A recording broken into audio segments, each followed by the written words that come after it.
Happy September 2024. Today is September 3rd. We just celebrated Labor Day this weekend. We had such a great weekend.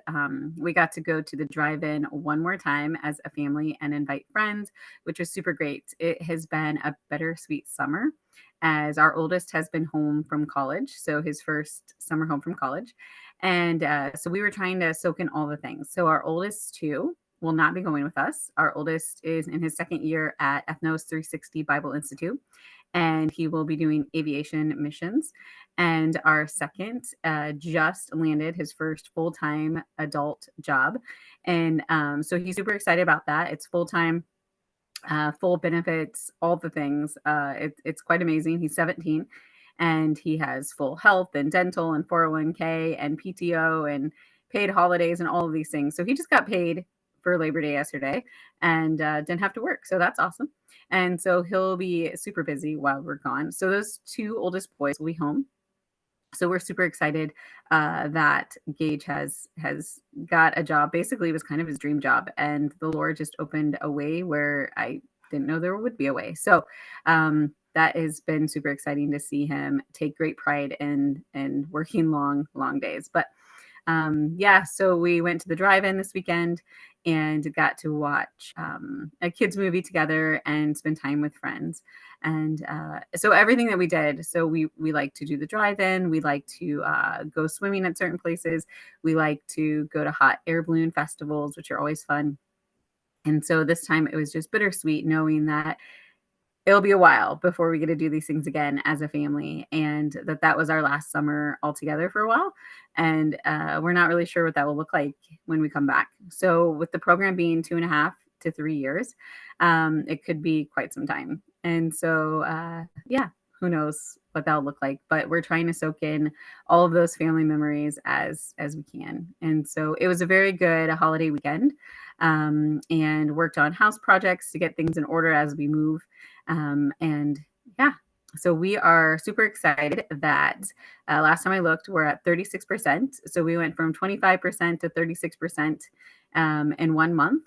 And our goal is to be at 50% by the end of September. So it's a big goal, but we're just praying into that the Lord will provide 50% of what we need for partnership development to continue to just prepare to go over in February. So our goal is to be in the Philippines February 1st or that first week of February. And then classes start in March with New Life in International School of Midwifery. And today I've been praying. So not today, but this happened today. So I've been praying since 2019 to take this training called Helping Babies Breathe and helping mothers survive, helping moms and babies survive. There are these classes that train uh, newborn resuscitation and to stop hemorrhage after a bleed and complications and things like that. And so it is a world recognized class or classes that I've been wanting to become a trainer of so that I can go and train when we're in the Philippines or wherever we are, um, whether we train midwives or whoever, hospital staff. These are just incredibly good classes to have, not just once, but every year. So in the US, some states recognize these classes, other states require NRP, which is newborn resuscitation, neonatal resuscitation protocol procedure, something like that. And so I've taken that, but it's very heavy on kind of like hospital procedure as well. So not as good for out of hospital births or birth center births.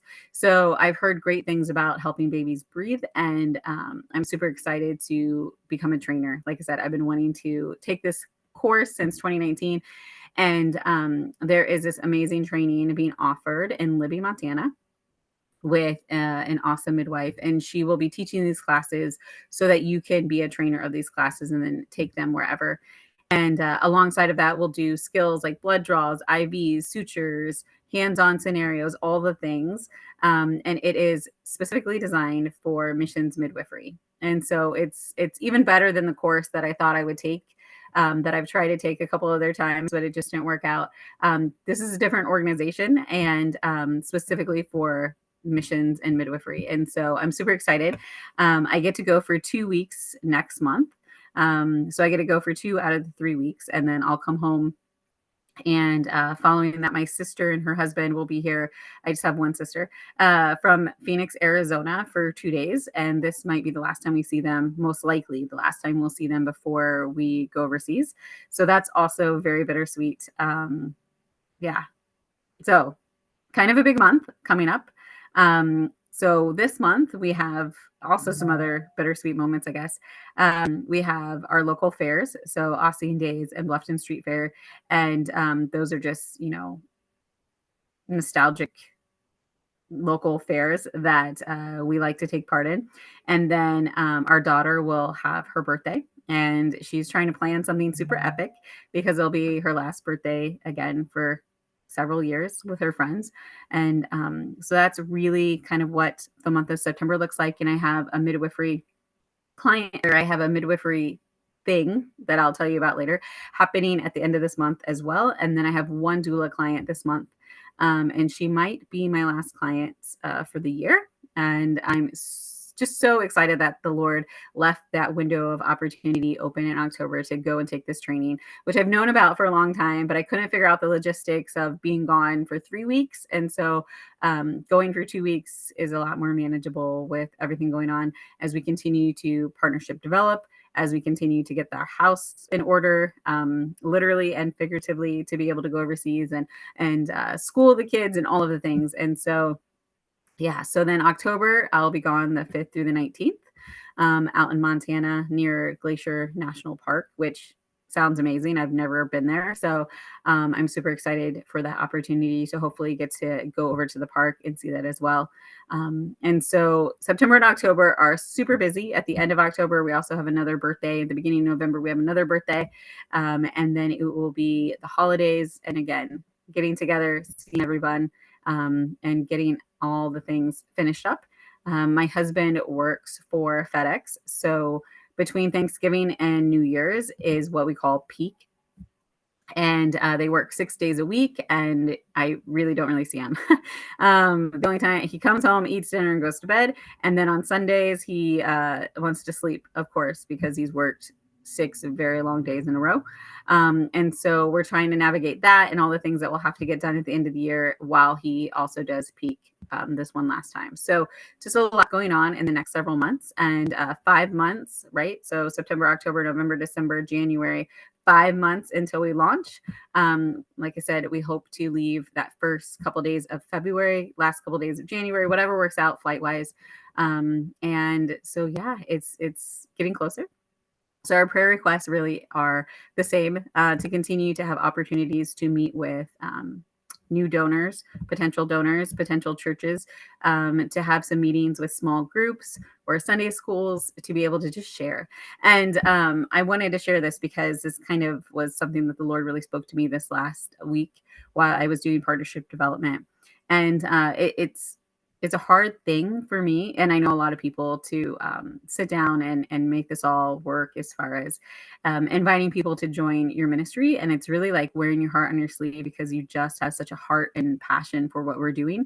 It's hard to be rejected in that. And so it's kind of an up and down. Raising support is an up and down and up and down. And the Lord really said to me after a great meeting that I had with a sweet friend last week was, this isn't about money. This is about sharing my goodness and sharing your testimony of my goodness with those around you through what I've been doing in your life and what I will do in your life.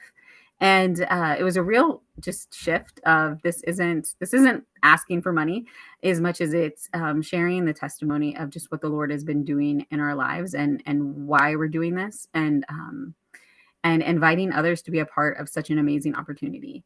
And if they reject that, then that's okay. And but when I get to sit and have these conversations and share, and have the other person who's sitting across from me just get so excited about what we're doing and have similar passions and desires, it's just refilling of my cup that the Lord will provide, and just to keep going and to keep sharing his goodness, keep sharing the testimony from my life and what he's done and what he's doing. And if nothing else, it just brings people closer to him. And that's really the goal. And the money thing will be figured out, and it'll work out somehow. I don't know how, but I'm being faithful in obedience to what he's calling us to do. And so I know he'll provide. So continue to pray for our family as we only have 5 short months um, to head overseas and figure out all the logistics and all of the things and really soak in the time together as a family, to soak in the time together with friends, and to soak in the conversations of just us sharing God's goodness with others.